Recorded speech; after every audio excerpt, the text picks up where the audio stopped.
Yes, God, we worship you, Lord. We glorify your name on high, Lord God. Salamat po, Panginoon, sa oras na ito, Panginoon. We recognize, Lord God, your goodness, Lord, sa oras pong ito, Panginoon. Holy Spirit, mag-take over ka, Lord God, sa oras pong ito. Sambahin ang ngalan mo, Panginoon, sa oras pong ito. Maraming pong salamat at dinedeklarahan po namin, O Diyos, ang katagumpayan ng bawat isa sa lugar na ito, Panginoon. It is an opportunity to worship you in spirit and in truth, Lord God. Maraming pong salamat, Panginoon. Walang ibang itataas, Lord God, sa lugar na ito, kundi ang iyong pangalan, Panginoong Jesus, Lord God. At sama-sama po kami nga po ay magpupuri, magpapasalamat, O Diyos, sa lugar na ito, in Jesus' name, Lord God. Maraming pong salamat, Panginoon. We worship you, we glorify your name on high, Lord God. Deserve mo nga po, Panginoon, na ikaw ay siyang papurihan, O God, sapagkat ikaw ang King of King and Lords of Lord, Lord God. Marami po salamat, O God. Ito ang aming dalangin, O God, sa matamis sa pangalan ni Jesus. Amen! Amen! It's something na parang umaga po sa ating lahat, amen! Ang presensya ng Diyos ay narito, amen! Ang karihan ng Panginoon ay narito, amen! Nakisabi naman sa katabi mo, nagagalak ako dahil nandito ka. Amen! Amen! At sabay-sabay nating basahin sa Psalms chapter 100 verse 4 to 5. Ang sabi dito, enter His gates with thanksgiving, go into His courts with praise, give thanks to Him and praise His name. For the Lord is good, His unfailing love continues forever, and His faithfulness continues to each generation. Amen! Kaya naman, sama-sama tayo magpupuri sa Panginoon. Sama-sama tayong papalakpak, itataas, at ikakaway ang ating mga kamay. Amen! Are you ready, church? Hallelujah!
purihin ka, Panginoon.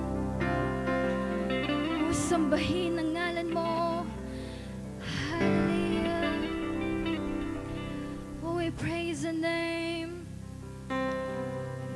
Hallelujah. Come on, church. Hallelujah. We glorify your name. Thank you, Jesus. Oh, we adore you. We adore you, oh God. Tunay nga na ikaw ang dakila. Ikaw ay dakila, Panginoon, sa aming mga buhay. Ikaw ay tapat, Panginoon. Hallelujah. Salamat. Oh, hallelujah. We give you praise. We give you praise, Jesus. Oh, come on, church.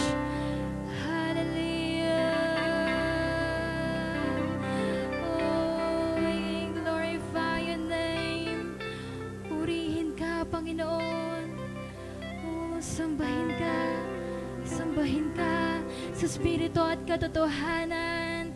Hallelujah. Oh, napakabuti mo, Panginoon. Thank you, Jesus, for you are good, oh God. Hallelujah. Thank you, Jesus, oh God.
Panginoon. O purihin ka, O God, sa Espiritu at katotohanan. Hallelujah. Thank you, Jesus. Oh, hallelujah. Ikaw lamang, O God, ang aming mamahalin, Panginoon. Sa habang panahon, Panginoon, ng aming mga buhay. In the name of Jesus. Hallelujah. We praise the name, O God. We glorify your name. Thank you, Jesus. Sa iyong pagkilos. Hallelujah. Oh, thank you, Lord, for the presence of God. Salamat sa iyong presensya, Panginoon. Oh, truly that you deserve the highest praises. You deserve the honor in the name of Jesus. Hallelujah. O patuloy namin ibabalik sa iyo pinakamataas na papuri, pagsamba sa pangalan ni Jesus. Amen and amen.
Sige po. Kala ko may announcement pa eh. Sige po, before tayo pumunta sa ating message, of course, ang paborito nating lahat. Sino dito paboritong part ng offering? Ang giving. Ako lang ba? So once again, no, opportunity na naman sa atin para makapagbigay para sa Panginoon. Amen? Tama po ba? Parang ako lang po yung excited. Kung excited nga kayo, basahin nyo nga to. Sige nga. Sabi sa Proverbs chapter 3, verse 9 to 10. Nasa na?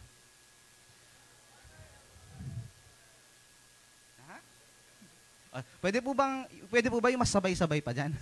Okay, 1, 2, 3, go.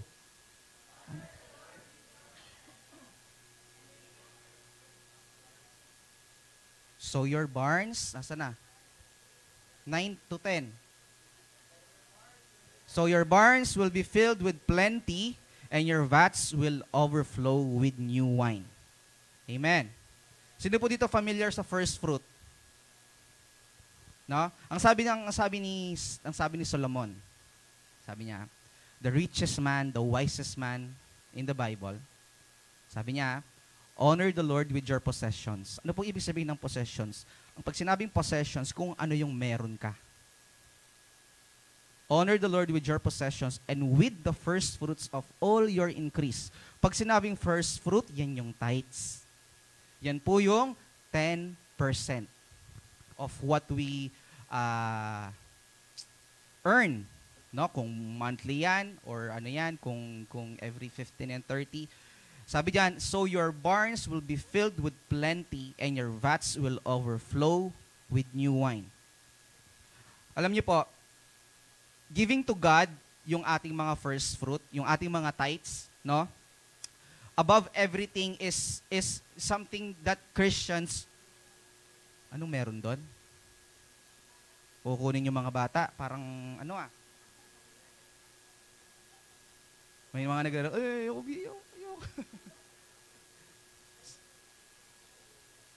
Sige, anuhin muna natin sila.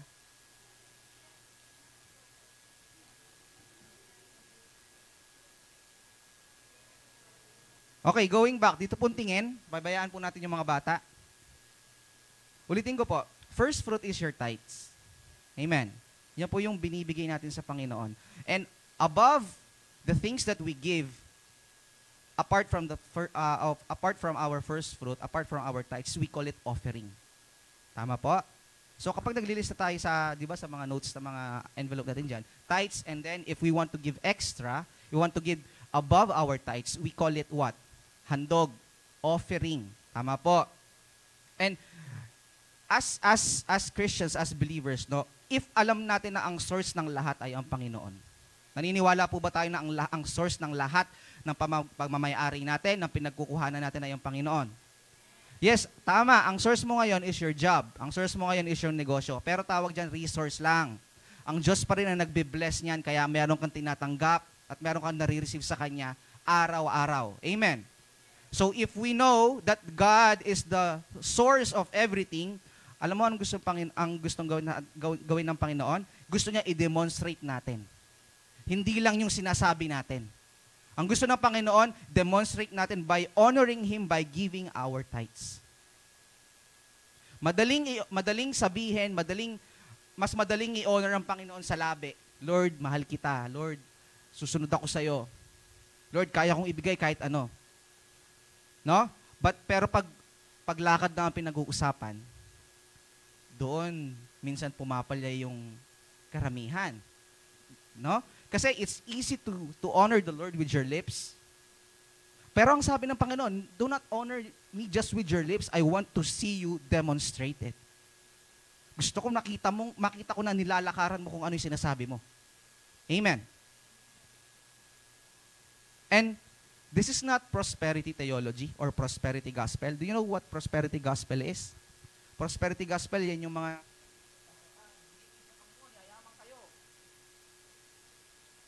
maili ka, tita. Parang may kilala kang ganyan, ah. No? This is not prosperity gospel. This is not prosperity theology. No? Unang-una, we honor the Lord. Dahil in-honor mo ang Panginoon, nag-respond siya dun sa ginawa mong pag-honor sa Kanya. So, anong ginawa niya?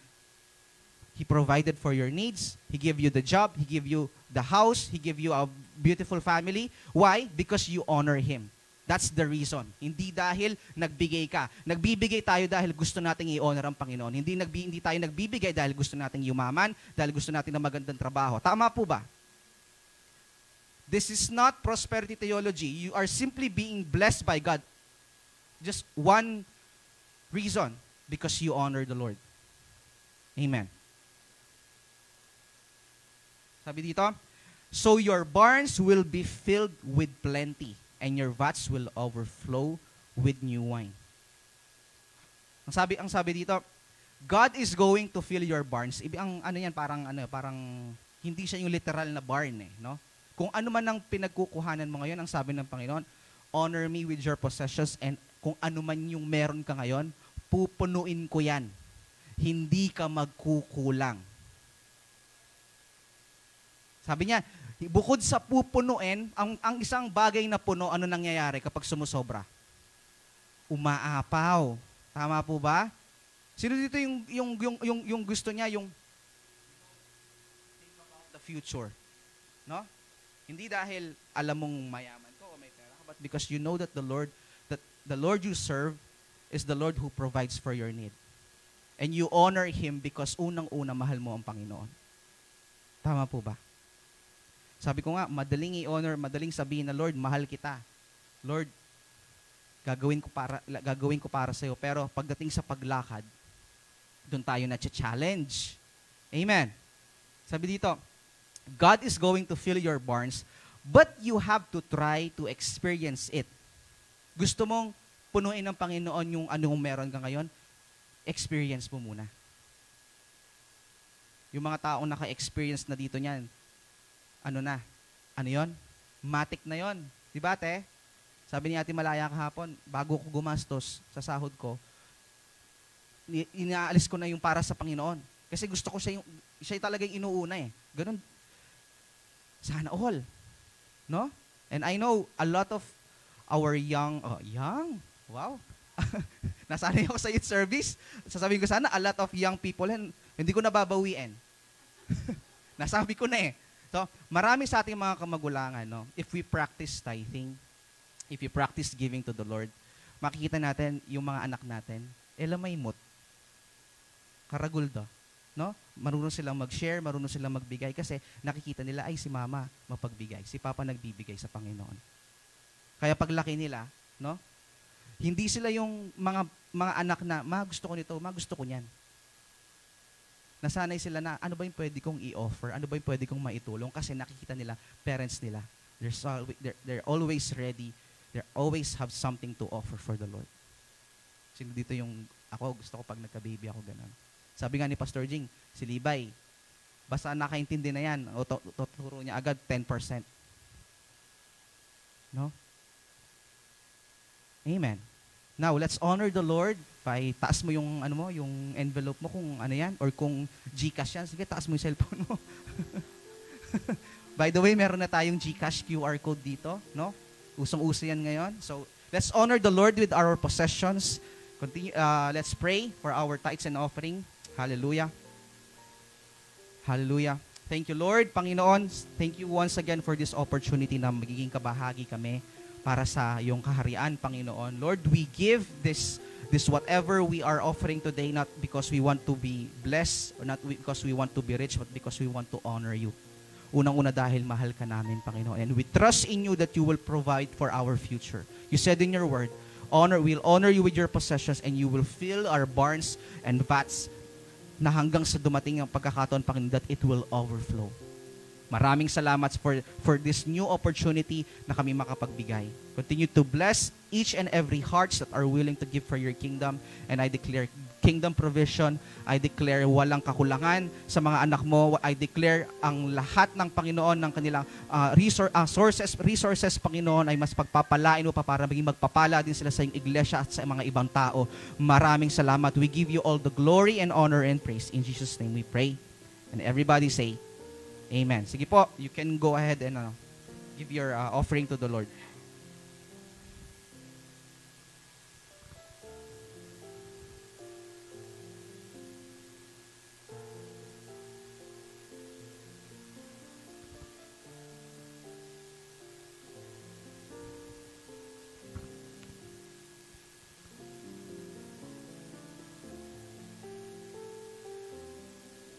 Sige po, let's move forward to our message. Sino po excited sa message ng Panginoon ngayong araw?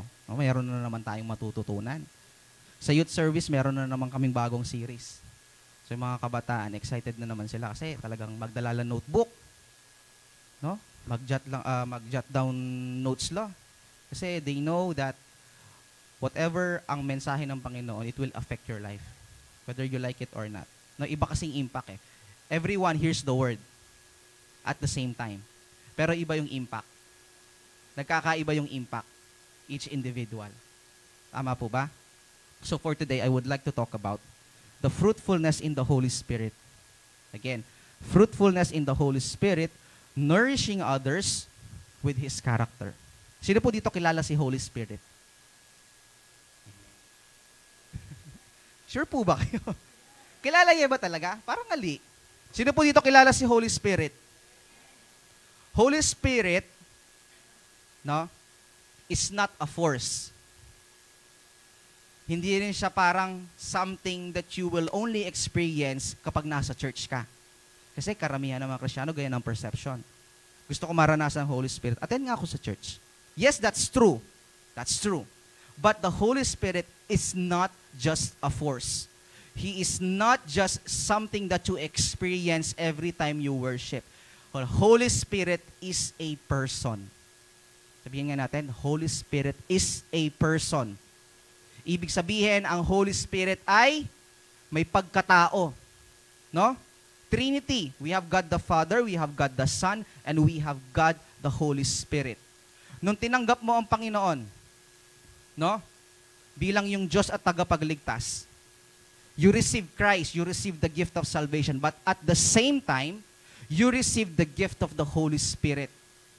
Kaya ang sabi ng Bible, my body is the temple of the Holy Spirit dahil nung tinanggap mo ang Panginoon, yung Holy Spirit na dating palibad-libad, no? Sabi ko nga sa mga kabataan, ano ang address ng Holy Spirit? Sige nga. Ano ang address ng Holy Spirit? Mapalad po. Gemasan po.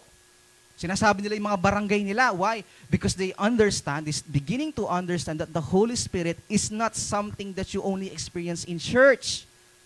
If you see the Holy Spirit as a person, kahit mamipi ka, kahit magluto ka, maskiting kang gagawan, if you see Him as a someone, no, na mayroon kang relasyon sa Kanya, anytime, any moment, you can interact. Amen. Naintindihan niya po. Manggigil ko po na eh. Naintindihan niya po. Kilala niyo na po si Holy Spirit. No? And it's very important to understand, no, that as Christians, living with the Holy Spirit inside us is not optional. Anong ibig sabihin nun? Hindi pwedeng Kristiyano ka tapos hindi nananahan ng Holy Spirit sa'yo. That's not gonna happen. You know why? If you're a Christian and there's no Holy Spirit inside us, you are powerless. Whatever you do, whatever you say, sarili mong opinion yun. Hindi galing sa Diyos. Bakit? Hindi nananahan ng Holy Spirit. So, and as Christians, it's a must. Pag sinabing it's a must, kailangan. It's a need that every one of us, no, rely on the Holy Spirit. Can I hear an amen? Ngayon, ano sinasabi mo Sam na fruitfulness? No? Ang sabi sa Galatians chapter 5 verse 22 to 23, basahin po natin. But the fruit of the Spirit is love, joy, peace, long-suffering, kindness, goodness, faithfulness, gentleness, self-control. Pwede ba sa Tagalog? Galatians chapter 5 verse 22 to 23. Kung bibilangin niyo po yan, love, joy, peace, siyam po yan. No? Sabi diyan. Subalit ang bunga ng Espiritu ay pag-ibig, kagalakan, kapayapaan, katyagaan, kabaitan, kabutihan, katapatan. Ngayon, tanong ko po, ilan po dyan yung meron tayo? Siyam yan ha, total, siyam. Ngayon ang question ko, ilan dyan ang meron tayo? Balik mo doon sa una. 22. Yan. Ilan dyan ang meron tayo? Sino dito yung, sabi niyan, yung may kagalakan lagi, yung laging nakangiti? Sino dito yung laging may peace? Sino dito yung matyaga? Mahaba yung pasensya? Hindi daw. Sino dito yung tapat? Faithful. No? Kung bibilangin po natin yan, yung mga adjectives na yan, siyam lahat yan. Sino dito lahat ng siyam nagmamanifest sa kanya? Magtaas ng kamay. Sige, mamilang kayo. Mamilang.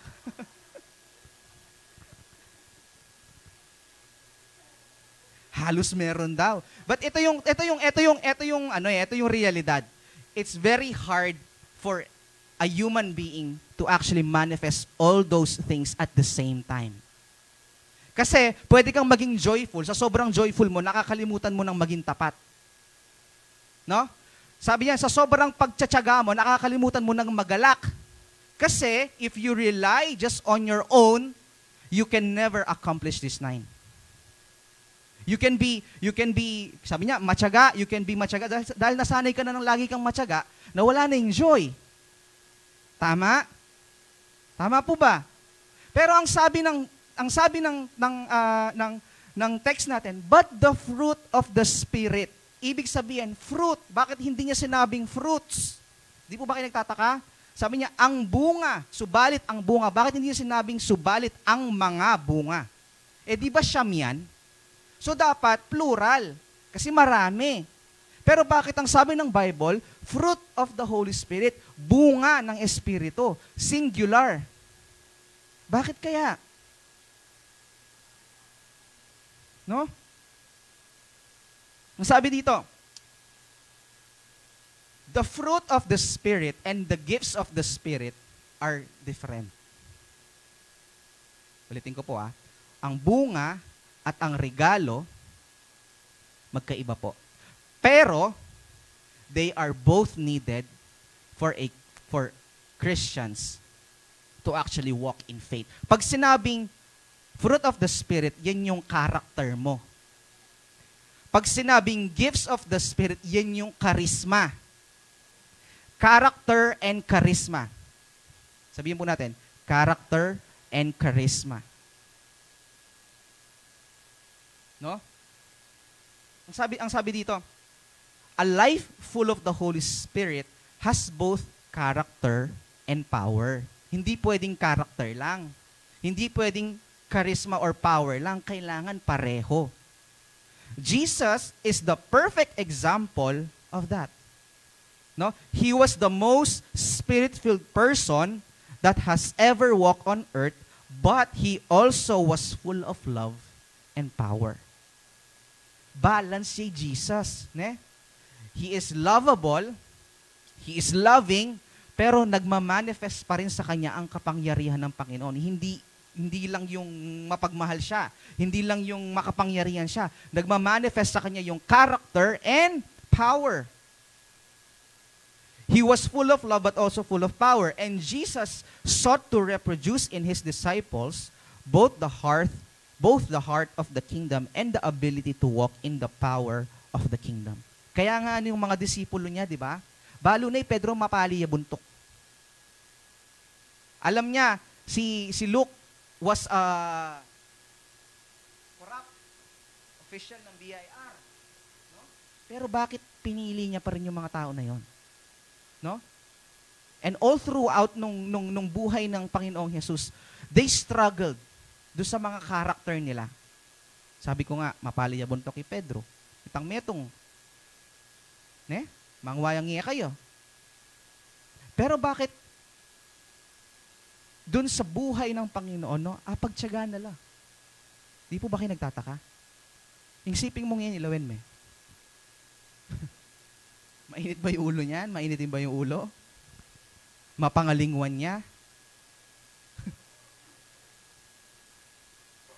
No? Sabi mo sa katabi mo, hindi pa kasi tapos si Lord. Wait ka lang, hindi pa siya tapos.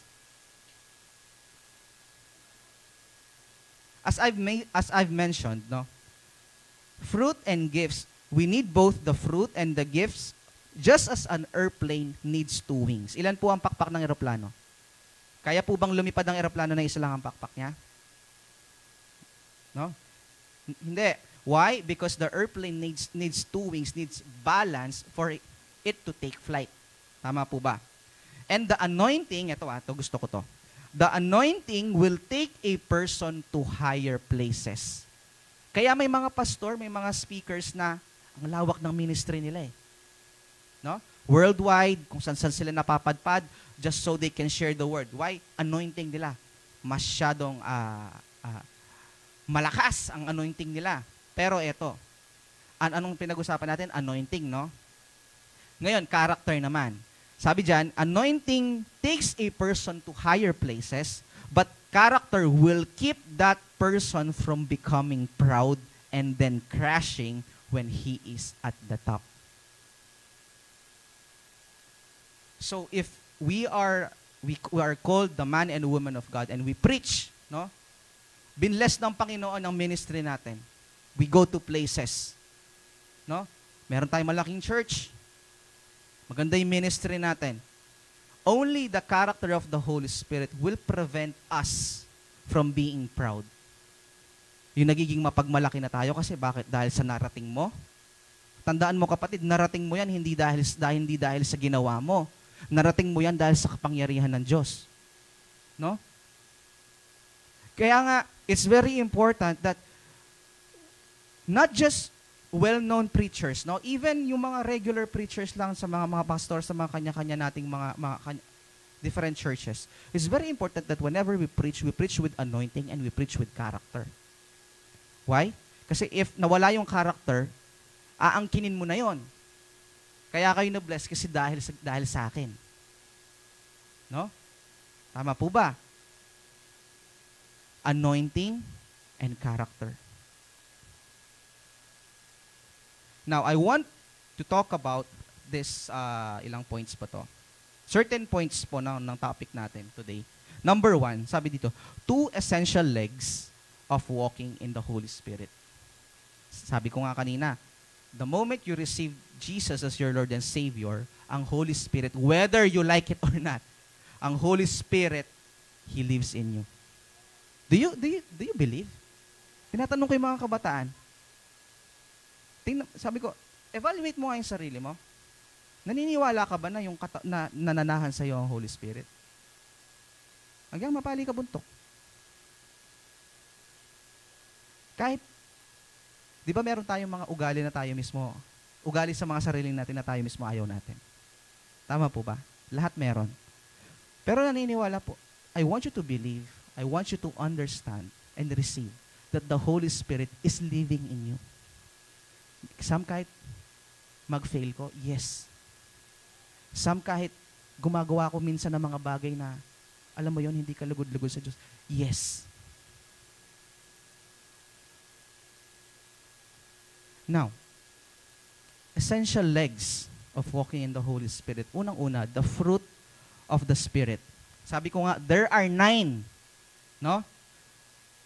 Love, joy, peace, long-suffering, kindness, goodness, faithfulness, gentleness, and self-control. All in all, ilan ang fruit? 9. It's interesting, bakit hindi tinawag ni Paul, si Paul ang nagsulat niyan, na fruits of the Holy Spirit. Bakit singular ang term na ginamit niya? Ba't sinabi niya bunga, hindi mga bunga? Why is it fruit and not fruits? These 9 character qualities of the Holy Spirit come at the same time. Yan ang ibig sabihin nun. It's not impossible na mag-manifest sa'yo lahat ng 9 na yon ng sabay-sabay. Parang ayaw nyo maniwala sa akin eh. Bababa na po ako dito kung ayaw nyo. Ang sabi ni Paul, fruit. Kasi, pag kinuha mo ang bunga, sabi niya, all these 9 na tawag na characters of the Holy Spirit, hindi yan individually. Parang susulpot na parang kabuti. It will manifest sa character mo, kapatid, ng sabay-sabay. Yes, you can be patient while loving. You can be joyful while you are enduring. Yes, it's possible. Pero paano nangyayari yan? Sabi ko nga, if sa palagay mo, ay, ako magputukot sintapot. 1 or 2 days, kaya mo pa. Pero may pakirok ka mo. Di ba? Di ba? Why? Kasi nagre-rely tayo sa flesh. And flesh will always fail you every single time. No? Sabi, ako mo-monitor ko yung sarili ko. No? Hindi na ako magmamarites. 1 linggo, 2 linggo, nakakapagtiis ka. Pero ano yun, nafe-feel mo na parang yung urge. Parang hindi ko na kaya. Kasi you rely on your flesh. Can I hear an amen? If you rely on your flesh, kagaya na sinabi ko nung part nung una, introduction, you can be joyful pero makakalimutan mo yung mga ibang bagay. Amen. Sabi niya dito, this fruit is what He develops in our character throughout our lifetime. Kapatid, pag sinabing lifetime, buong buhay mo. Amen. Gaano kakatagal dito, hindi natin alam. Diyos lang ang may alam. Pero ang sinasabi ni Paul, he develops those 9 characters sa iyo throughout your lifetime. Yung iba, kaluwat naman. Sabi ko kay Lord, gusto ko maging pasensyoso ako. Kaluwat naman, Lord. Kapatid, throughout your lifetime. Gusto ko lagi akong kagaya ni Tita Sol, lagi ako nakangiti. Birthday girl, no rin niya. No? Gusto ko lagi akong joyful. Pero pagpasok mo sa trabaho, stress. Pag-uwi mo sa bahay, stress. Kapatid, throughout your lifetime. In our own strength, we can only work on one trait of the fruit of the Spirit at the expense of others. When we work on patience, we tend to lose sight of gentleness. For example, if you use your own effort to manifest all these 9, it's not gonna happen, kapatid. Kahit mamilang ka pa. Can you monitor all 9? Sabi niya, gentleness, hanggang mapipikuna ka na eh. At ngingi ka pa.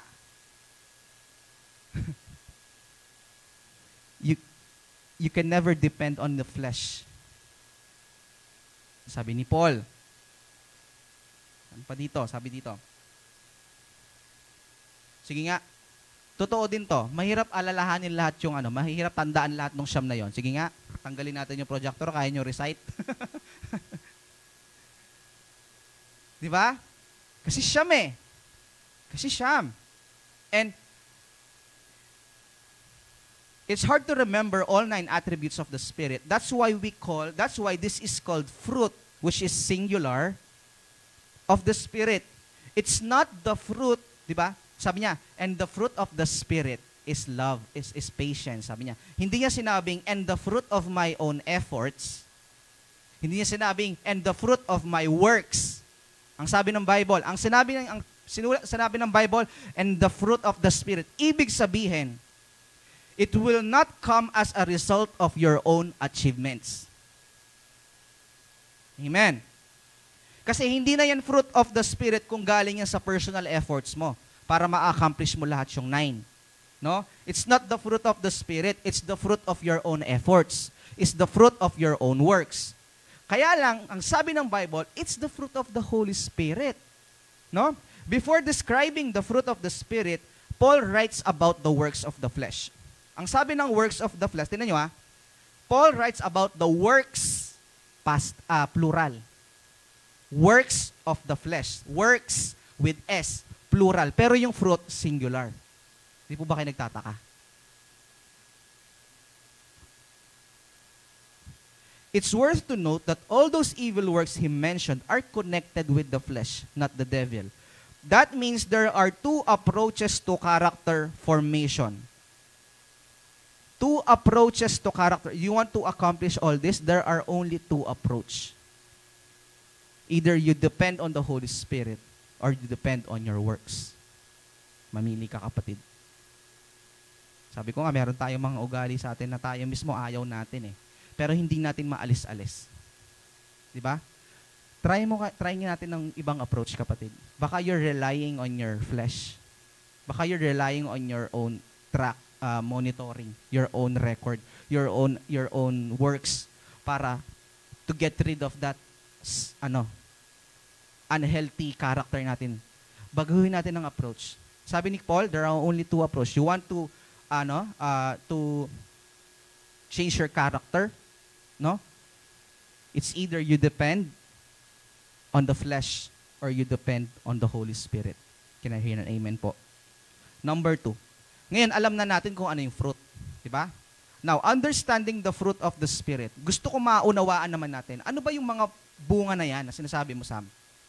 Alam na natin kung ano yung bunga. Siyam yun. Ngayon, gusto ko maunawaan natin. Meron na po ba kayong, sabi dito, fruit is not developed by striving. Pag sinabing striving, yung pinagpapaguran. No? Trees don't struggle to produce fruit. Kusaya silang namumunga. Tama po ba? Ang mga halaman, mga puno, they don't struggle to produce fruit as long as the branches are connected. Tama po ba? Kusang namumunga ang mga puno. As long as the branches simply abide on the tree, they bear fruit. Kapatid, it's your surrender and abiding that the Holy Spirit will use to produce His character in you. It's your attachment to the Holy Spirit that brings fruit. Ganda nun, di ba? Sabi dito, kapatid, ang pagsuko mo sa Panginoon, ang pagsuko mo sa Diyos, at ang pananatili mo sa Kanyang presensya, ang tanging paraan para ma-produce yung character na pinagpipray mo. Sabi ko nga, if you're a Christian and the Holy Spirit, you feel that the Holy Spirit is not living in you, then kapatid, may problema tayo sa attachment. Tama po ba? Kasi feeling mo you're disconnected eh. Walang connection.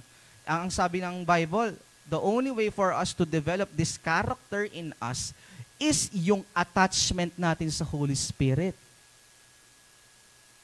Amen po. Sino po dito, whenever they pray, they acknowledge the Holy Spirit? Or ano lang, God the Father and God the Son lang. Salamat po, amen.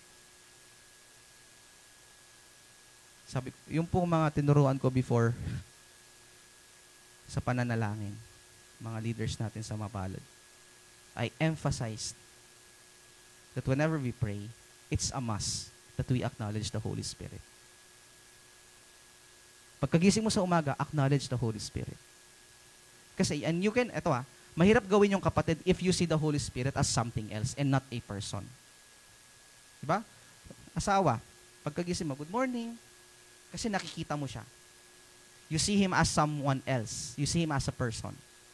If hindi ganun ang tingin mo sa Holy Spirit, you can never do that. Na it's as if feeling mo ang Holy Spirit is yung pag nabuwal ka na dyan. No? Misconception.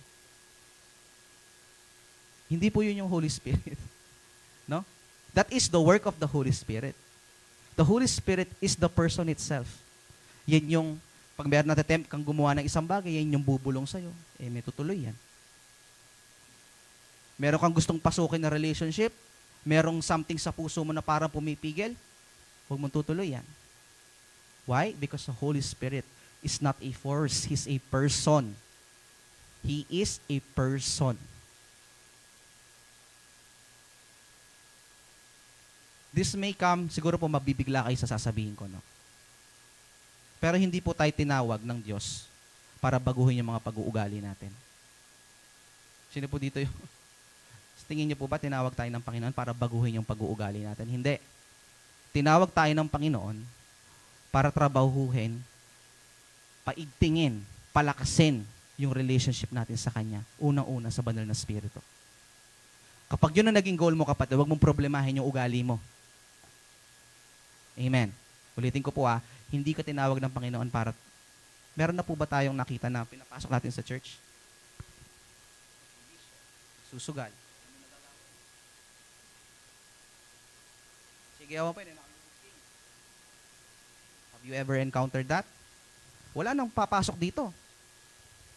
No? Why? This place is not for the, sabi nga ni Pastor Jing kanina, this place is not for people that are clean. Do you expect someone who is clean na pumasok dito? No, the church is the perfect place for people na marumi para ma-encounter nila ang Diyos. So if we do that by saying, nakamanagkas, patsidindam na ka pamanagkas.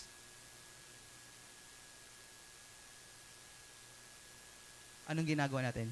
Ine-empower natin sila mag-grow, una-una sa relasyon nila sa Panginoon, at hahayaan natin ang Holy Spirit ang trumabaho dun sa kung ano man yung dating sila. That's the correct approach. Amen. If ganun tayo, condemning, kinokondemn natin sila, ala na po lungog kini. But again, let me just remind you, it's not an excuse. I'm not giving you a license to commit kung ano man yung hindi kalugod-lugod sa Panginoon. Amen.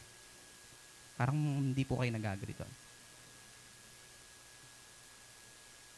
We are called to work on our relationship with the Holy Spirit, and He will work on our character in return. Ang sabi ng Matthew chapter 4 verse 19, tinan niyo to. Ang sabi ni Jesus sa mga disciples niya, "Follow me, and I will make you." Hindi niya sinabing, gawin mo to, baguhin mo to.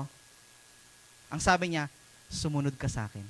At ako nang bahala kung ano yung gusto, kung paano ko gagawin, kung paano ka mababago, akong bahala. Basta ang gawin mo lang, sumunod. Nakita niyo po? Sabi niya, their assignment was to follow, His assignment was to make. Ang trabaho natin, mga disipulo ng Panginoon, ay sumunod. Ang Diyos ang tatrabaho kung ano bang klaseng pagkatao yung gusto natin maging balang araw. And even though Jesus addressed different character flaws in His disciples, it was their abiding with Him that changed them over time. No? Sabi ko nga, maraming issue sa mga disciples ng Panginoon, sa mga pinili niya, maraming issue sa character. Pero nakita natin sa bandang dulo, no, si Peter na mainitin ng ulo, no, na hindi pasensyoso, he was used to actually minister and heal the sick. Anino lang niya, madaanan ng may sakit, gumagaling. Why? Because it's not their own works. Yun yung ang naging reason kung bakit naging ganun sila ka-anointed dahil hindi nawala yung connection nila sa Panginoon. All throughout ng 3 years na pagmi-ministry ni Jesus, dikit sila. Kasama nila ang Diyos. Siguro kanya mantane. Kasi tayo, if we want to speak to the Lord, we need to pray. Pero sila, for the whole 3 years na kasama nila ang Panginoon, if gusto nilang kausapin si Jesus, they can speak to Him in person. Meron silang gustong tanong, pwede nilang itanong mismo sa Panginoon, diretso. Tayo, if meron tayong mga questions, saan natin right? Pero sila, for the whole ministry ng Panginoon, kasama nila ang Diyos. At doon sa panahon na kasama nila ang Panginoon, doon tinatrabaho yung character nila. Hanggang sa maging si Peter na mainitin ng ulo to si Peter na super anointed. To si Peter na si Paul na dating persecutor ng mga Christians to naging si Paul na naging apostle at naging martir para sa Panginoon. Why? Because it's not about the character, it's about you abiding or having a relationship unang-una sa Panginoon and then the Holy Spirit.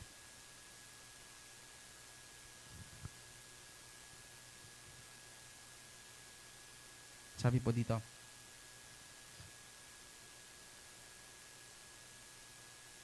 we are only branches. Anong ibig sabihin nun? Branches, yung sanga ng puno. No? Hindi mamumunga ang sanga ng sanga lang. Kailangan connected siya dun sa main body ng puno. Tama po ba? Our part, kung branches tayo, tinatawag tayong sanga, ang trabaho natin kapatid is manatili. Ngayon, ang Panginoon ang magproproduce ng bunga. Sabi sa John 15 verse 1 to 8, says that branch bears fruit, not produces it. Hindi po ang sanga ang gumagawa ng bunga. Ang puno. Ang sanga, tagahawak lang. Do you agree? Amen po? Hindi sanga ang nagpo-produce ng puno, ng bunga ng isang puno o puno ng manggayan. Hindi sanga ang nagpo-produce niyan. Ang trabaho ng sanga, manatili at tagahawak. Amen. In other words, sabi dito, don't focus on your issues, instead, cultivate a close relationship with Him.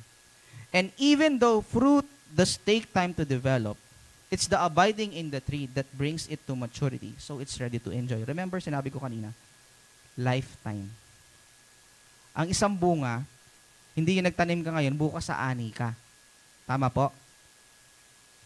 Pag nagtanim ka ngayon, it will take time before mo ma-enjoy kung ano yung bunga ng tinanim mo. Same. Time alone doesn't bring fruit. At hindi rin naman, let's say, meron kang buto ng, sabi mo, oras. Kailangan ng panahon. Alisin mo yung sanga, iwan mo sa sahig. Magpalipas ka ng 1 taon, mamumunga? No. Because time is not enough para mag-mature ang bunga. Abiding din. Kailangan connected ka sa main body. You need time and you need to be connected.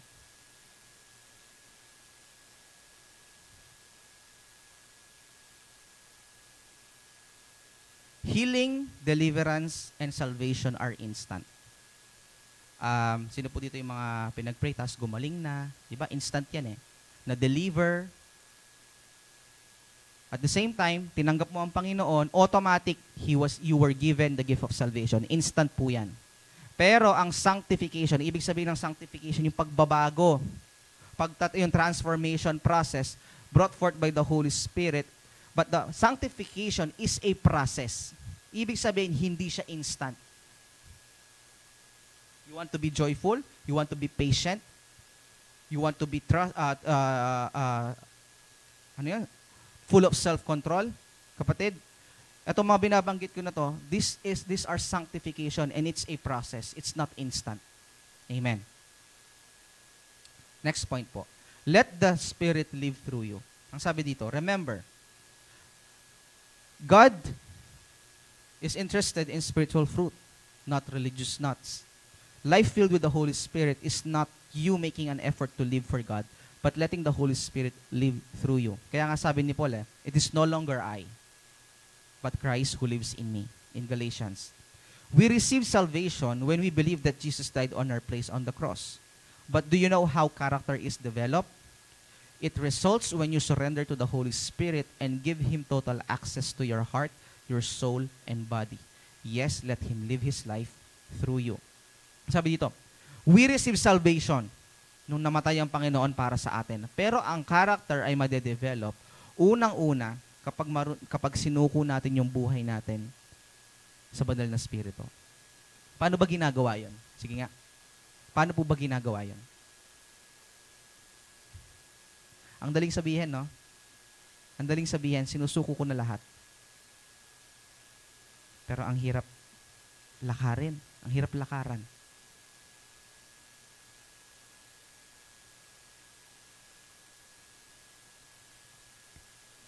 When you say surrender, you give Him total access. Hindi partial. No? The Holy Spirit has total access sa puso mo. That whenever you are trying to make a major decision sa buhay mo, you consult Him. Nangyayari po ba yan? Bago tayo mag-decide, it's a life-changing decision na kailangan mong gawin ngayon. Kinoconsult ba natin ang banal na Espiritu? Kinoconsult ba natin siya? Lord, ano po bang gusto mong gawin? Ano po bang dapat kong gawin? Nakareceive ka ng malaking pera. Ikaw ba yung kagad gagastos? Or you ask the Holy Spirit, Lord, saan mo ba gustong magamit tong mga natanggap ko para? Diba? Bago ako mag-decide. Surrender. Ibig sabihin, lahat ng aspeto ng buhay mo, alam niya. Lahat ng aspeto ng buhay mo, involved siya. Hindi yung kukonsulta ka lang sa Kanya kapag yung pabor sa'yo. Pero pag alam mong it's something that is too personal, you make your decisions by yourself. Kasi buhay ko to eh. Diba? Yan yung sinasabi ng mga sanlibutan. YOLO daw, YOLO. Balo po yung YOLO. You only live once. Kaya gawin mo na daw yung gusto mong gawin. Mali. You only live once, so gawin mo ang gusto ipagawa ng Panginoon. YOLO daw, YOLO. Ano po yung acronym? YOLO.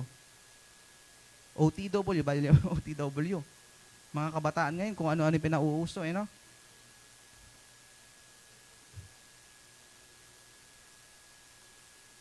Of course, di ba? It's easier to recognize na, Lord, alam ko namatay ka para sa akin. Madaling gawin yon. Pero yung sabihin mo, Lord, sinusuko ko sa iyo lahat, ibang usapan yan. Pero alam niyo po, dapat kambal yon. Hindi pwedeng, Lord, alam ko namatay ka para sa akin. Tinatanggap kita bilang aking Panginoong Yesus. Ano susunod? Tinanggap mo lang, pero hindi ka nag-surrender. Tama. Putang ka, ipatsyemeg kamali ka. Sino sinisisi mo? Ang Panginoon. Galit ka pa sa Kanya. Ika kasi eh. Ang problema kapatid, tinanggap mo lang siya, hindi ka nag-surrender. Tama? Ang sabi, surrender, involved siya sa lahat ng nangyayari sa buhay. Alam niyo po ba, meron akong kakilala, kahit kung ilang anak, yung magkakaroon sila sa pamilya, kinukonsulta niya ang Holy Spirit. Kinukonsulta niya ang Panginoon. Sabi niya before, Lord, ilang anak po ba yung, literal, kinakausap niya, ilang anak po ba yung gusto niyo para sa amin? Isipin niyo yun, pagkakaroon na yun ng anak, kung tutuusin, anong kinalaman ng Panginoon doon? Pero malaki ang kinalaman niya. Amen? Major decisions ng buhay, sobrang, eto tayo mga adults, tamo buri na pakyalaman na katamo. Totoo? Major decisions. Ayaw natin pinakikialaman tayo, buhay ko to. But surrendering to the Holy Spirit is something else. It's the opposite, kapatid. Major decisions, consult the Holy Spirit. Sabi nga ni Jera, pag hahanap lang ng damit na susuotin niya ng Sunday. O sa trabaho, kinukonsulta niya ang Holy Spirit. Parang ang OA mo naman. Pero there was a testimony, something nangyari sa trabaho niya. No, bago siya umalis, she consulted the Holy Spirit. Ano po ba yung dapat ko suotin today? Sabi niya, ito yung suotin mo. Iyak magpalda. Yun pala, pagkadating niya doon, there's something going on na pag yung palda yung sinuot niya, mako-compromise. No? You see? Maliit na bagay, ha? Kaya nga, alam nyo, if lahat ng kababaihan, especially mga young people, mga youth, kinukonsulta ang Holy Spirit kung paano manamit. Ala ka nga akit, laluwal kindal, nararampat, saka hanggang kini susulod. Why? Because the Holy Spirit will never force you to wear something na i-expose sa sarili mo. Tama? Ang problema ito, generation. Sa generation natin, they don't rely. They don't want to consult. Kasi gusto nila YOLO. You only live once, gawin mo yung gusto mo. Pero mali, kapatid. Major decisions, maliliit na decisions sa buhay, consult the Holy Spirit. Amen.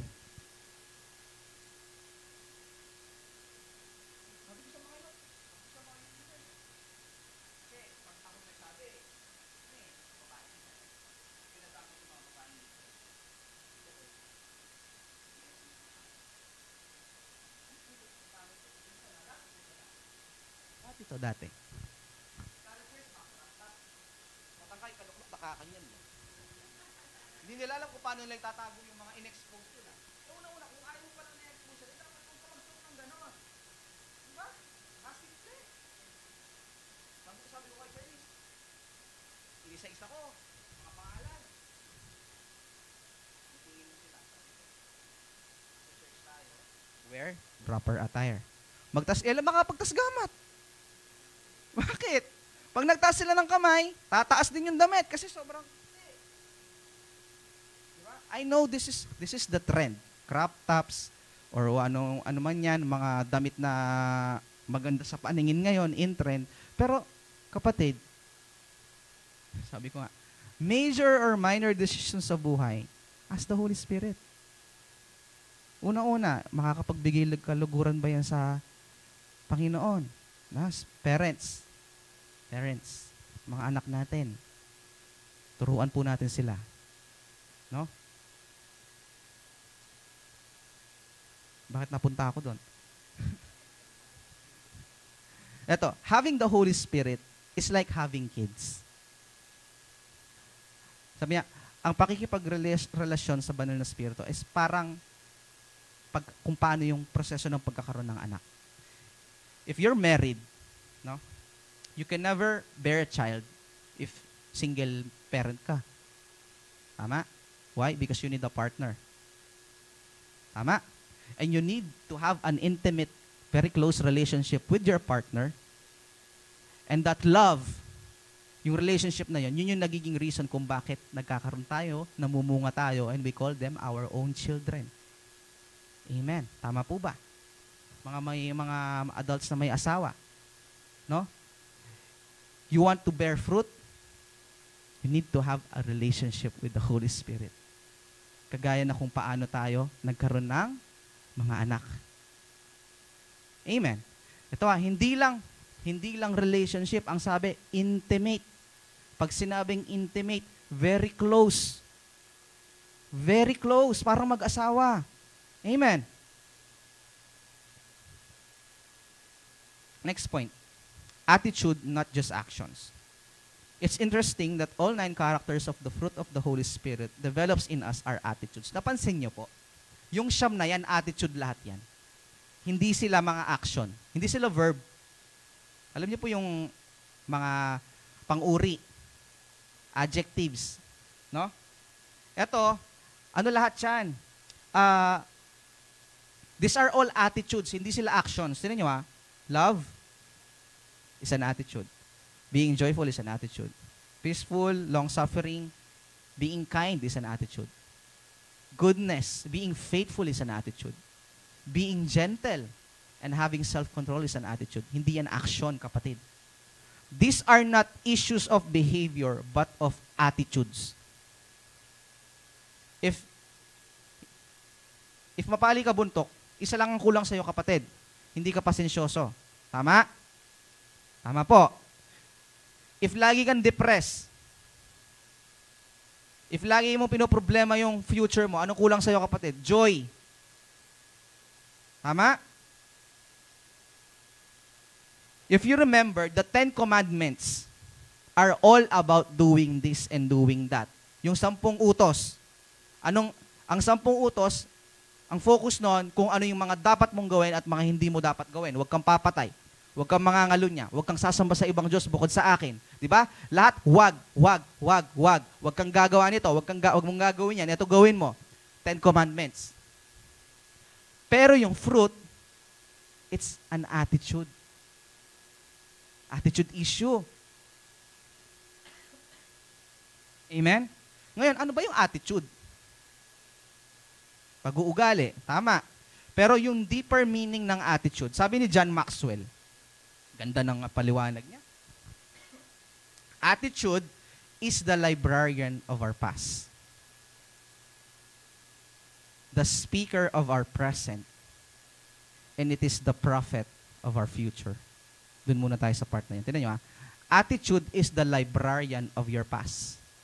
Kung sino ka man ngayon, no? You will always go back to kung sino ka dati. Tama? And attitude is actually one of the things that can identify a person before. Sabi ko nga, si Pedro, laging mainitin ang ulo. Yun yung dating siya. Alam niyo yung before. Tapos yung after. After that, si Pedro, ang pagkakilala na sa kanya is a disciple who was very anointed, no? At naging faithful servant ng Panginoon. Pero before, dinenay niya si Jesus. 3 beses. Di ba? Attitude is the librarian of our past. Next, attitude is the speaker of our present. Ano ibig sabihin nun, kapatid?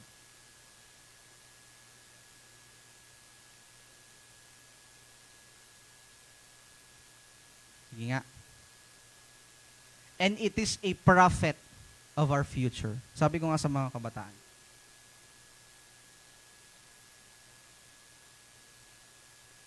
Young people, they are very concerned sa magiging future nila. Especially mga young pro. There's even a point na merong isang kabataan na nag-reach out sa akin. Through chat. Sabi niya, Kuya Sam, sobrang depressed po ako. Parang sinusumpong ako ng panic attack. Kasi ganito na yung edad ko, pero hanggang ngayon parang wala pa akong nakita sa buhay. Sabi niya, so worried ako para sa future ko. Sabi niya sa akin. They are very concerned about their future. Sabi ko sa kanya, ano ka ba ngayon? Ano ba yung meron sa'yo ngayon na sa tingin mo nagiging problema kung bakit ka nade-depress? Ano ba yung meron sa iyo ngayon na sa tingin mo bakit inaatake ka ng panic attack? Hindi, wala, di ba? Ito yung problema sa atin eh. Ala pa man, poproblemahan tana. Totoo? Di ba? Sabi ko sa kanya, ano ba yung mga ginagawa mo ngayon na nagiging trigger kung bakit nade-depress ka? Sinabi niya sa akin, ganito, ganyan. Yung araw sinabi. Sabi ko afterwards, what if? Sabi ko, huwag mong isipin yung bukas. Mag-focus ka sa ngayon. Yung ngayon na ayaw mo, hingin mo sa Lord na bigyan ka ng wisdom, ng knowledge para mapagtagumpayan mo yan. Pag napagtagumpayan mo yan, tsaka mo isipin yung future mo. Why? Because our attitude is the speaker of our present. At kung hindi mo babaguhin yung kapatid, yan ang magdidictate kung ano ka, kung sino ka palang araw. Amen? Ang sabi pa dyan, its roots are inward, but its fruit is outward. It is our best friend or our worst enemy. Ne? Sabi ko nga, meron tayong ugali na tayo mismo ayaw natin. It is more honest and more consistent than our words. You can say, diba? Kaya meron sinatawag na plastic eh. Orokan. Di ba? May mga taong tinatawag na ganyan kasi kahit gaano mo itago yung ugali mo sa magagandang salita na pwede mong sabihin sa isang tao, yung ugali mo magre-reflect pa rin yan. Lalabas at lalabas pa rin yan sa ayaw mo at sa gusto. Kasi yung ugali mo, hindi yan pwedeng manipulate. No? Lalabas at lalabas kung ano yung totoo. And it is more honest and more consistent than our words. It is an outward look based on past experiences, and it is also a thing that draws people to us or repels them from us. Di ba? Daratang ka pa, may pupulasan nila. Kasi marokaw gali eh. Pero meron din naman, pagdating mo, you attract people. Meron kang magnetic anointing. Attitude. Amen? In other words, attitude is more about our reaction to what's happening around us. Most of the time, how we react to situations in life is more important than the situations themselves. Ito lagi ko sinasabi to. May problema ka, merong unexpected na problema na dumating sa buhay. Anong unang naging reaction mo? Ano ang naging unang reaction mo? Kasi bilang Kristiyano, mas importante yung unang reaction kesa dun sa problema. Naintindihan? Nakakasabay po ba kayo? O may babayaran doon sa school. Nano na naman yan. Diba? What is your initial reaction every single time you encounter a problem? Because yung reaction mo ang mas importante, hindi yung problema. Kasi yung reaction mo, yun yung nagdidictate kung anong klaseng pananampalataya meron ka, kapatid. Kung ikaw yung, nano na naman yan. Then yung faith mo, kapatid, is nagkukulang. Kasi nano na naman yan. Kasi iisipin mo na kung saan mo na naman kukunin yon. Hindi totoo. Pero kung, may babayaran daw sa school, all is well. God will provide. Hallelujah. Kasi alam mo, di ba? Yung faith mo, may pangangailangan ng anak ko, kaya i-provide ng Diyos yan. Nakita niyo yung pinagkaiba? Sino ka doon sa dalawa? Nano na naman yan? O praise the Lord? Tandaan niyo po, ingatan ninyo yung reaction ninyo. When something, hindi ko sinasabing mangyayari ito, pero throughout our lifetime, makaka-experience tayo ng ganyan. Unexpected, hindi mo inaasahan. Ingatan ninyo yung mga initial reactions ninyo. Putagal, mag-practice kayo kanyan. Sabi ko nga, ang attitude hindi nyo mafi-fake. Kahit mag-practice kayo ng 100 beses, kung yung puso nyo, andun pa din yung puso nyo is worried pa din, pag dumating yung sitwasyon, hindi mo mapipigilan yan. Ang reaction mo is worry instead of praise the Lord. So anong kailangan mabago? Attitude. Amen. Now, number 3. The impact and the role of fruit in our lives. Ito yung pinakagusto kong part. The impact and the role of fruit in our lives. Unang-una, ang trabaho ng isang bunga is magpakain. Tama po. Bakit ka nagtatanim ng puno ng mangga? Pang-display lang ba? Karagol na naman yung pang-display mo naman, kapatid. Magtatanim nga ako ng buko, di-display ko doon sa harapan namin. Kagastos mo naman. Kaya ka nagtatanim kasi gusto mong i-enjoy. Tama? You want to feed. That fruit will be able to feed you. Ay, kanyama na naman yung manggang ngayon eh. Kanyama na naman yung buko ngayon eh. Kasi you plant that because you look forward to the fruit na may enjoy mo balang araw. And fruit, the number one role of fruit the fruit of the Holy Spirit in our lives is to feed.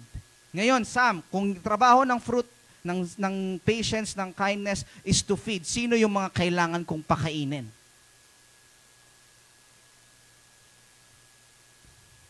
Sabi ko nga, gifts and fruit are different, but they are tandem. Example of gifts is healing, deliverance, salvation, prophecy, etc., etc., etc. No? The gifts of the Spirit bring healing, deliverance, and salvation, but the fruit of the Holy Spirit brings nourishment. Pag sinabing nourishment, yung nasa-satisfy yung kailangan ng katawan. Tama? Nanonourish yung lahat ng mga kailangan ng cells, yung lahat ng kailangan ng energy sa katawan, na po-provide by consuming the fruit. If you have only gifts but no fruit, the people closest to you will starve. Ibig sabihin, if meron kang gift of healing, meron kang gift of deliverance, pero hindi nagmamanifest sa iyo yung gentleness, yung self-control, lahat ng tao sa paligid mo magugutom. Kasi, sa example ko, at home, hindi importante kung gaano ako kagaling na drummer or kung gaano ako kagaling na keyboardist or na preacher. Hindi yun importante sa bahay. Anong kailangan sa bahay? Importante kung paano ako bilang asawa. Tama? Kung ang ministry mo is sa ushering or sa digital media, akin may asawa, mag-design ka rin. Tingnan bang bearing ita? Mag-projector ka kaya kayo? Ala! Kasi, pagdating mo sa bahay, it's either asawa ka, it's either magulang ka, it's either anak ka. Tama? So if you only have the gifts, pero kung galing mong kumanta, galing mong sumayaw, hindi yan, walang bearing yan sa bahay, kapatid. Ang pagdating mo sa bahay, anak ka, asawa ka, magulang ka, paano ka mag-reflect sa pamilya mo? Ano ba yung tingin nila sa'yo? Amen.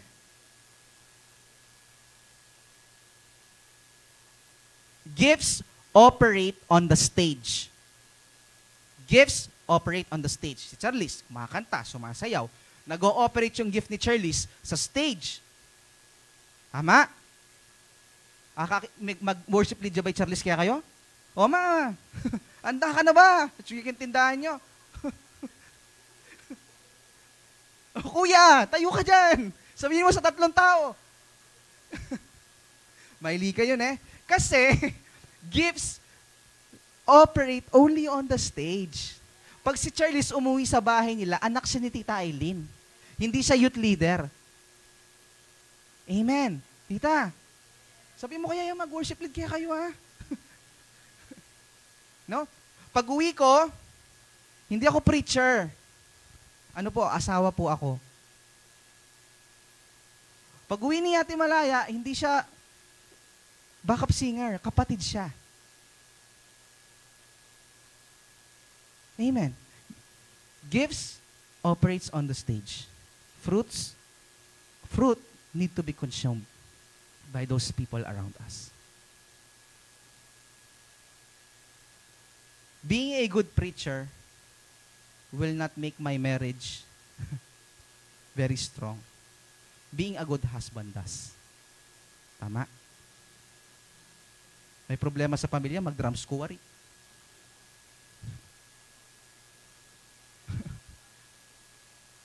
May sakit daw sa ganyan. Sige, mag-drums ko. Diba? Ala yung bearing. Amen. I must allow the Spirit to produce the fruit of being a loving husband. Otherwise, totoong nangyayari to. There is a specific statistics percentage na mga pastor na nagko-commit ng adultery throughout their ministry. At hindi ang maganda ang relasyon nila sa mga asawa nila. Bakit? Kasi nag-focus lang sila yung mga gifts nila sa stage. Pero pag uwi nila sa bahay, hindi na nourish yung pamilya nila dun sa relasyon na hinahanap sa kanila ng asawa nila or mga anak nila. Yes, anointed sila sa stage, pero pag uwi nila sa bahay, magulo ang pamilya. Kasi saan sila nag-focus? Sa galing nila magsasalita. Sa galing nila sa pagpipreach, sa anointing nila sa stage, pero pagdating nila sa bahay, nina-neglect nila yung relasyon nila sa asawa nila, yung mga anak nila, hindi na sila kilala kasi lagi silang wala. Gets? Sobrang anointed, millions of people, tao. Pag mga tombano. Pero huli na bali, madidepress siya. Bakit? Kasi, hindi okay yung relasyon niya sa asawa niya. Or, dahil hindi okay, magko-commit siya ng adultery, hahanap siya ng iba. Why? Sabi ko nga, ang eroplano, hindi pwedeng isa lang ang pakpak. Masakit mang pong sabihin, pero nangyayari po talaga to. Why? It will only happen only if you rely unang-una dun sa gift. Kinalimutan mo yung bunga, kapatid. Preacher ka, magaling kang preacher, pero pagdating mo sa bahay, mabuti ka bang tatay? Mabuti ka bang nanay? Mabuti ka bang anak? Magulang? Kapatid? Yun din sinasabi ko sa mga kabataan.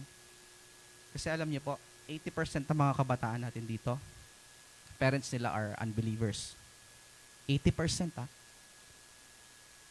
Sabi ko sa kanila, do you pray?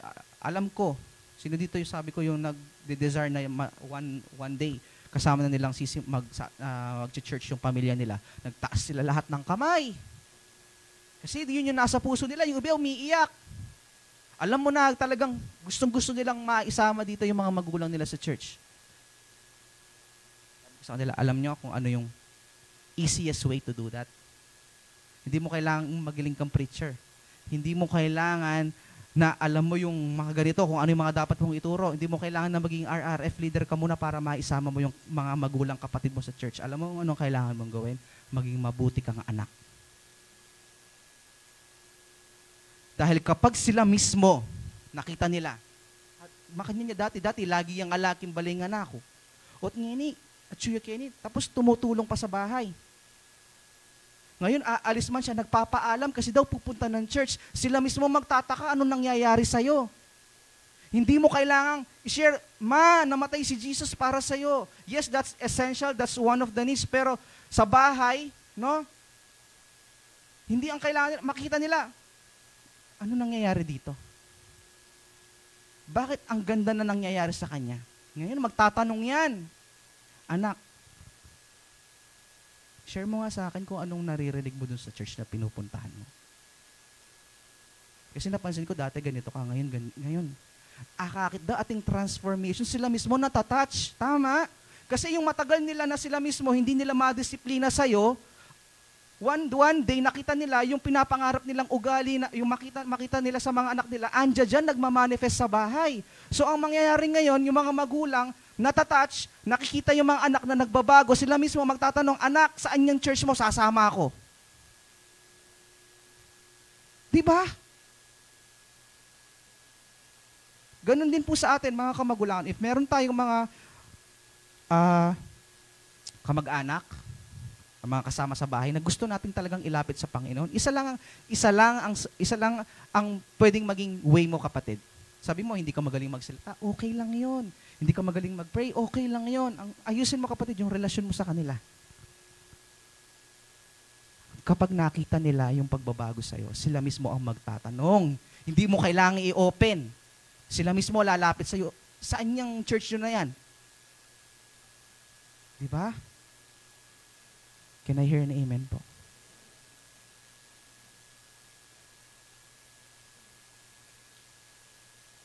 And last point, fruit grows.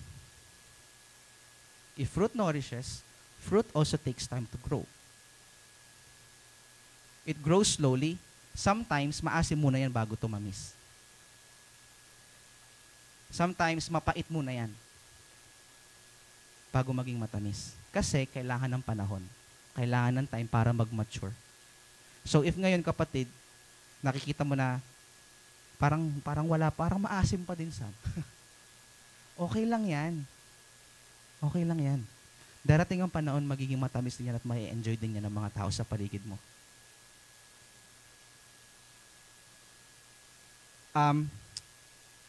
You can't get itong pong mga bunga na sinasabi ko na yun by attending conferences. Lagi ka nandito sa church pag Sunday, expect ka ng bunga. Hindi mo yan ma-achieve dyan, kapatid. No? It doesn't come through laying hands. Kahit magpa-pray over ka kay pastor. Pastor, yung pagiging makakalimutin ko. Araw-araw, no, linggo-linggo, tsukakin, magpa-pray over ka kang pastor. You will never accomplish that through laying of hands or attending conferences and services. It can't be received as a gift. The salvation can be received as a gift. The gift of healing can be received as a gift. Deliverance can be received as a gift, but not the fruit. Why? Because it needs to grow. Amen. It's not instant. Nobody can impart the fruit of the Holy Spirit by laying on hands. You can do that with gifts but not with fruit. You can get an anointing like but not a change in your character. It will take time. Sabi ko nga, very anointed ka on stage pero may problema ka sa attitude pagbaba.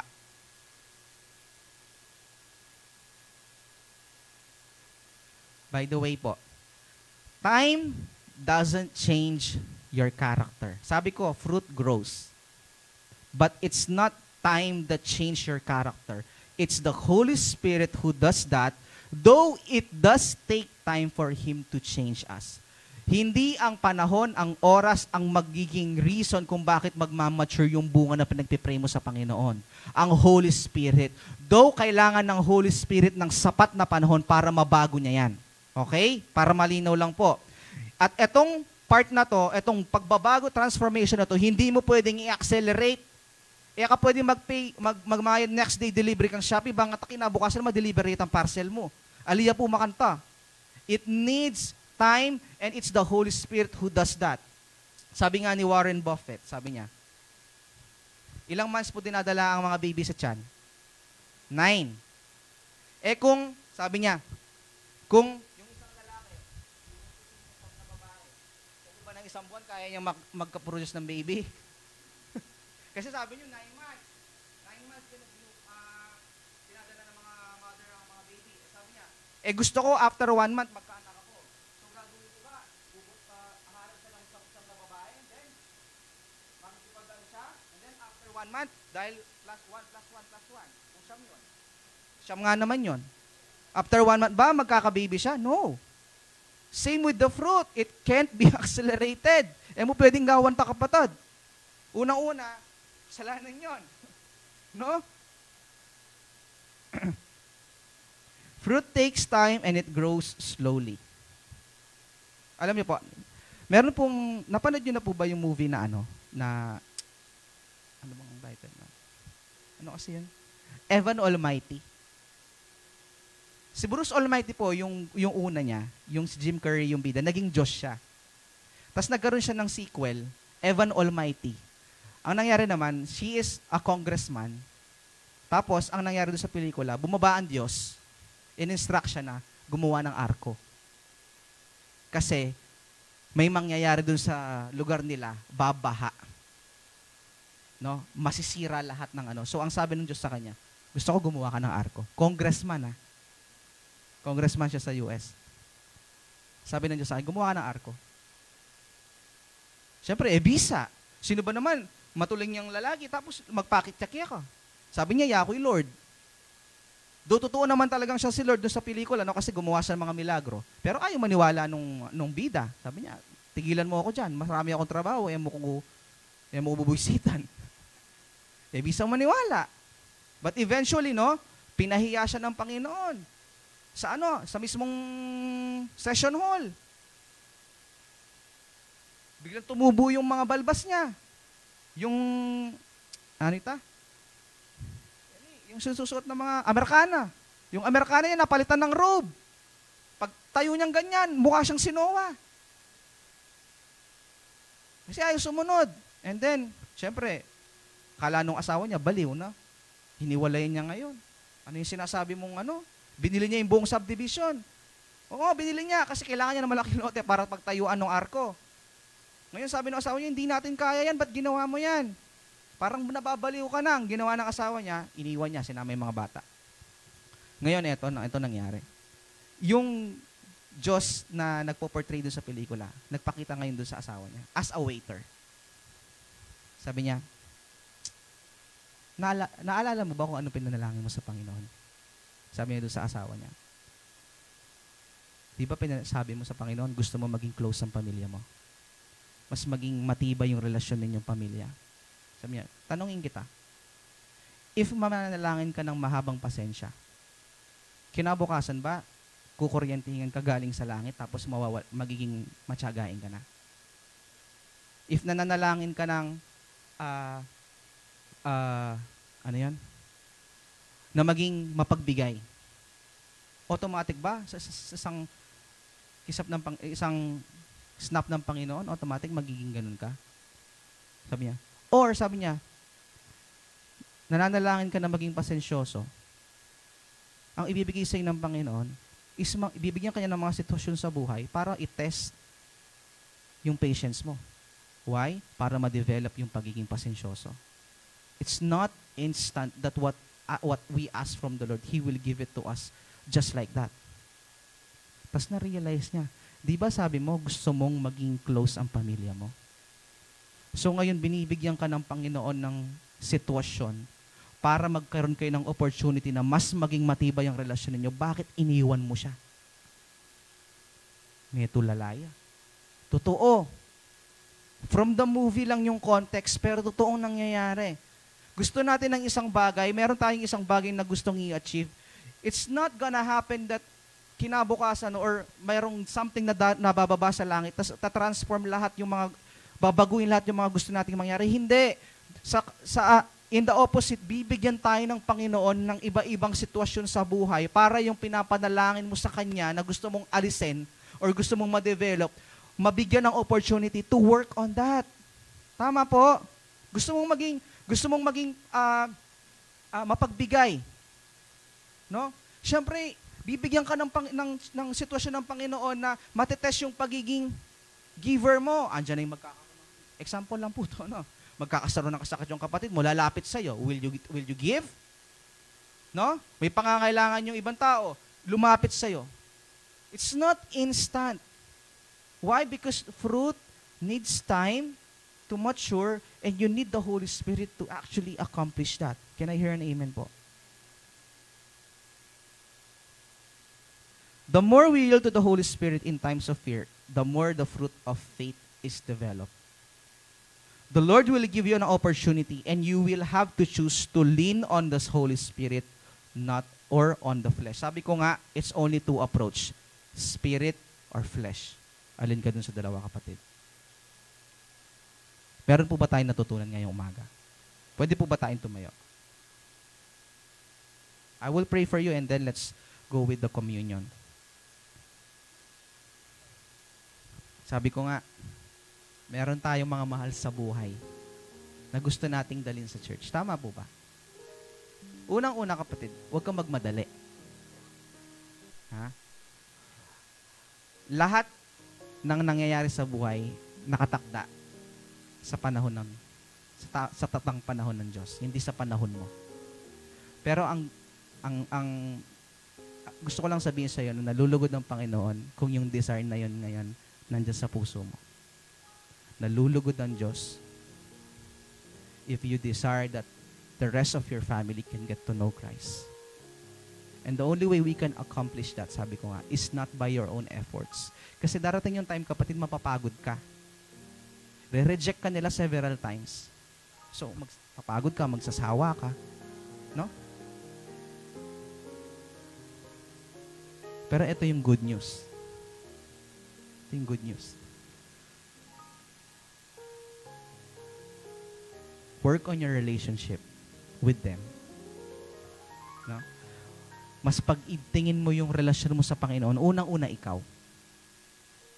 Work on this intimate relationship, unang-una sa Panginoon, then the Holy Spirit, so they can see the transformation sa mga personal nating buhay. At yung transformation na yun yung magiging testimony mo sa kanila. Amen? Testimony is one of the best methods in soul winning. Do you agree? No, you don't have to be a great preacher. Hindi mo kailangan maging RRF leader muna. Ang titingnan nila sa iyo, ang buhay mo.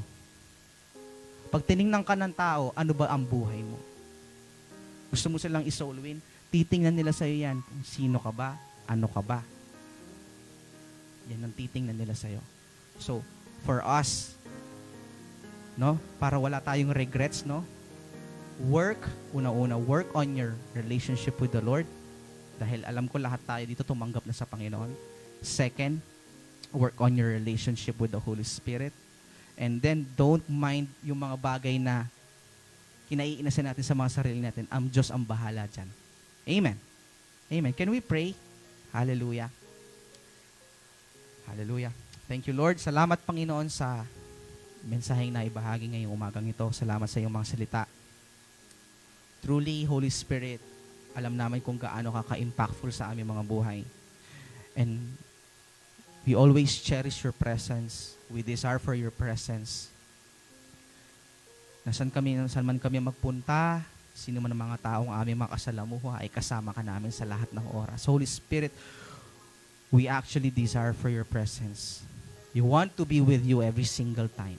Speak to us, mangusap ka sa amin, turo mo sa amin yung mga bagay na dapat namin gawin. And from now on, we are surrendering ourselves to you. Mag-involve ka sa mga desisyon namin sa buhay. Mag-involve ka sa mga major or minor decisions namin sa aming mga buhay. And I pray for our loved ones na hindi pa nakakakilala sa iyo, that through our testimony, they will get to know you at mailalapit namin sila sa iyo, Panginoon. Maraming salamat. Let this message be our source of strength every single time na nanghihina kami. Let your words be our anchor na pwede naming sandalan, Panginoon, sa lahat ng oras, every single time that we are being challenged, that we are being tempted by the enemy. Let your words be our anchor. Let your words ang maging sandalan namin sa pangalan ni Jesus. Maraming salamat, Panginoon, sa inyo namin binabalik ang lahat ng papuri, pasasalamat sa pangalan ni Jesus. Amen. Sige po, let's proceed with our communion.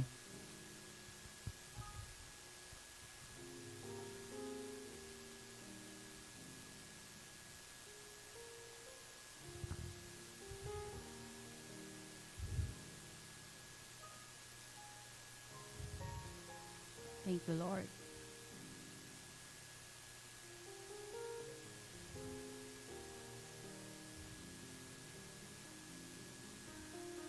Sige po, tayo ay darako sa ating communion. Let us pray, Father, in the name of Jesus. Salamat, Panginoon, sa oras na to. Patuloy namin inaalala, Panginoon, ang iyong ginawa. Panginoon, para sa amin, Lord. Maraming salamat. We honor you, O God. We love you in Jesus' name. Amen and amen. Hallelujah. Sige po. Bigyan na natin yung ating mga communion elements. Yung music team. Sige, habang pong ibinabahagi po yung ating communion, tayo po ay sumamba sa Panginoon. Hallelujah. Thank you, Lord. Hallelujah. Kantahin po natin muli yung bagong awitin, no? Deklarahan po natin yan, no? Bawat lyrics ng awitin, amen? Sige. Hallelujah. Thank you, Lord Jesus. We bless your name, O God. Hallelujah. Sige po, manatili tayo, no? Sa ating pagsamba sa Panginoon. Hallelujah. Thank you, Lord. Salamat, Panginoon. Sinasamba ka namin, Panginoon. Pinupuri ka namin, O Diyos. Salamat, Panginoon. Sa mga himala, Panginoon, na patuloy, O Diyos, nararanasan ng bawat isa sa amin, Lord. Thank you, Holy Spirit. Salamat, Panginoon. Thank you, Jesus. Hallelujah. Yes, Lord.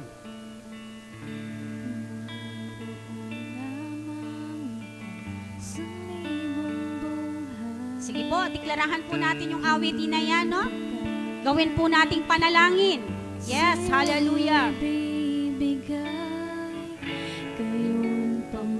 Yes.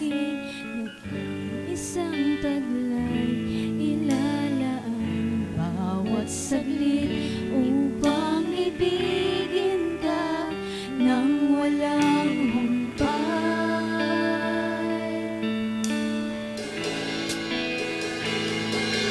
Dahil dapat lang hindi napapagay sa pag-alon, ang puso ko ay sa'yo nagmamahal sa habang panahon. Yes. Natatanging kayamanan ko'y ikaw ay sambahin. Wagas na pagsintay iyong dingding, kalakip ng awitin. Hallelujah. Thank you, Lord. Yes, oh Jesus. Hallelujah. Thank you, Lord. We bless your name, O God. Hallelujah. Mayroon lamang sa iyong buhay,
Yes, Lord.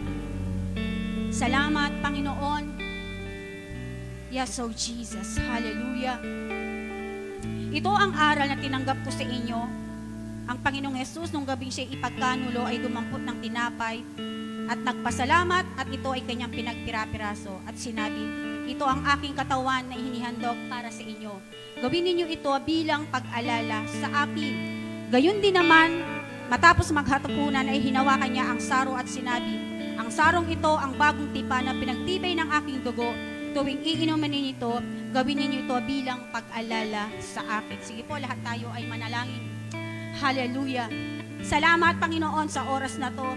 Lord, inaalala ka namin, Panginoon, sa iyong ginawa para sa amin, Lord God. Salamat, Panginoon, Lord. Patuloy, Panginoon, Lord. Dinideklarahan po namin, Panginoon, Lord, let your presence, Lord God, ang patuloy, Panginoon, na maghari sa aming mga buhay sa pamamagitan, Panginoon, ng bunga na ng Espiritu, Panginoon, na nagre-reign, nagro-rule sa aming mga buhay dahil, Panginoon, tinanggap ka namin bilang Panginoon at tagapagligtas ng aming mga buhay. Dinideklara po namin, Panginoon, the fruits of the Holy Spirit, Lord God, ang patuloy, Panginoon, Lord, mag-reign, mag-rule, Panginoon, sa buhay ng iyong mga anak. Maraming salamat, Ama. Patuloy namin, Lord God, pinapasalamatan, Panginoon, ang iyong ginawa, Panginoon, para sa amin. We thank you, we love you in Jesus' name. Sige, kainin natin ang tinapay.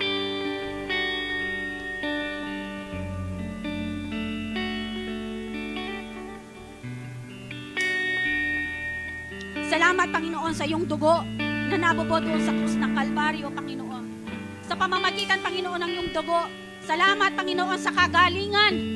Lord, sa pamamagitan ng iyong dugo, Panginoon. Salamat, Panginoon, sa kaligtasan. Sa pamamagitan ng iyong dugo, Panginoon, kami malayang nakakapasok, Panginoon, sa iyong kabanal-banalang trono, Ama. Maraming salamat, Ama. Lord, ino-honor ka namin, Panginoon, sa pamamagitan, Panginoon, ng aming pagkain ng tinapay at pag-inom ng saro. Lord, nirerespeto namin, Panginoon, ang iyong presensya, ang iyong banal na Espiritu, Panginoon, sa aming mga buhay. We thank you, Lord God. We love you in Jesus' name. Sige, inumin natin.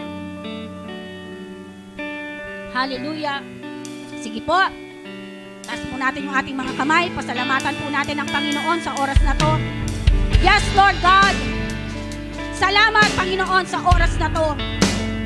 Salamat, Panginoon, sa iyong mga salita, Panginoon, na patuloy, Lord God, na nire-remind mo kami, Panginoon, na patuloy, O Diyos, na mas lalo namin makilala, Panginoon, ang banal na Espiritu sa aming mga buhay, Lord God.